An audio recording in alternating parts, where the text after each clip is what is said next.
Assalamualaikum warahmatullahi wabarakatuh.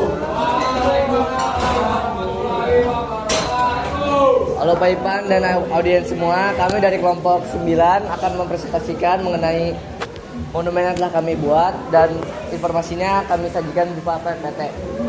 Sebelum itu izinkan kami memperkenalkan diri, dimulai dari saya Nur Juan nomor urut 17. Saya Fajar Bisa Putra absen 12. Saya Abdullah Firmansyah absen 1. Ya, lanjut aja ke PPT ya. Latar belakang daripada kita memilih Tugu Ingatan dan Harapan ini yaitu untuk mengenang peristiwa bom Tamrin Jakarta. Kalau kalian ingat, kalau Pak Ipan ingat, ada serangan Jakarta pada tahun 2016 lalu dan sempat dijadiin film juga. Nah, itu tuh terjadi di Mall Sarina dan pos polisi. Serangan ini tuh menewaskan berbagai korban jiwa dan 5 pelaku terorisnya itu merupakan jemaah Islamiyah. Nah, ini tuh merupakan serangan besar pertama setelah bom Jakarta 2009. Terus peristiwa ini tuh nunjukin pentingnya kewaspadaan kita terhadap ancaman terorisme dan semacamnya. Nah, monumen ini hadir kami ciptakan untuk mengingatkan masyarakat mengenai pentingnya perdamaian, persatuan, dan tidak adanya pecah belah di antara sesama warga negara Indonesia. Selanjutnya ada tema dan tujuan monumen. Kelompok ini tentu memiliki tema dan tujuan dalam memilih monumennya. Yang pertama ada temanya itu adalah peringatan dan perdamaian, di mana monumen Tugu ini tuh mengingatkan kita akan tragedi bom syariah dan pentingnya perdamaian, dan juga mengingatkan kita pada kejadian silam tersebut. Nah, tujuannya itu untuk menghormati korban tragedi, terus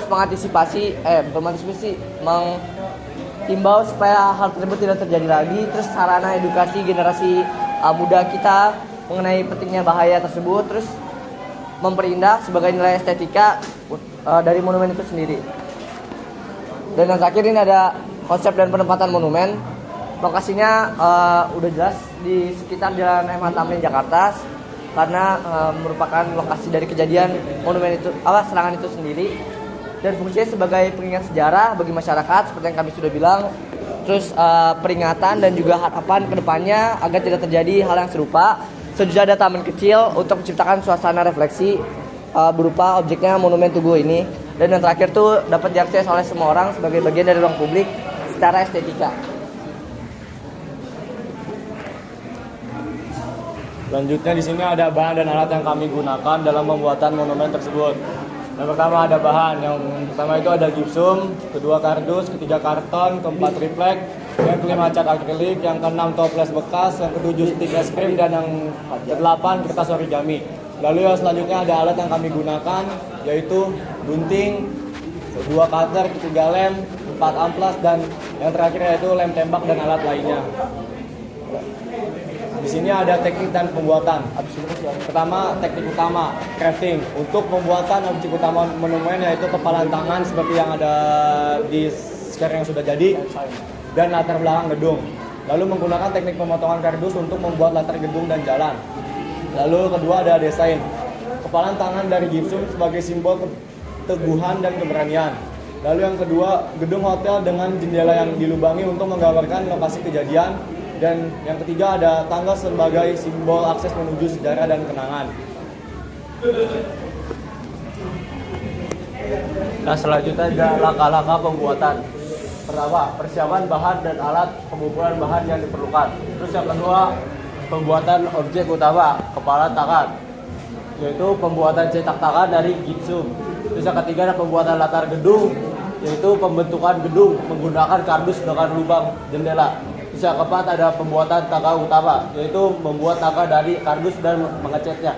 Terus yang kelima ada pengecatan dan penyelesaiannya, yaitu pengecatan gedung dan tangga untuk detail realistis. Terus yang keenam ada finishing, yaitu menyusun jalan raya dan menambahkan detail akhir.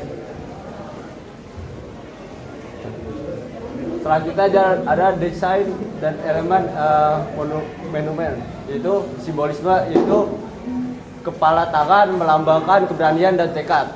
Terus yang kedua ada gedung dengan jendela melambangkan tempat kejadian. Terus yang ketiga ada tangga menunjukkan langkah menuju pahaman dan kesadaran sejarah. Terus yang keempat ada jalan besar menggambar lokasi yang penuh kenangan. Selanjutnya ada manfaat keberadaan monumen. Yang pertama, sebagai pengingat sejarah agar generasi mendatang tidak melupakan tragedi ini. Yang kedua, menghormati korban, menghargai jiwa-jiwa yang hilang dalam serangan tersebut. Yang ketiga, edukasi publik, menyampaikan pentingnya menjaga keamanan dan menanggulangi terorisme. Yang keempat, memperindah kota, memberikan nilai estetika dan simbolik bagi kawasan Tamrin.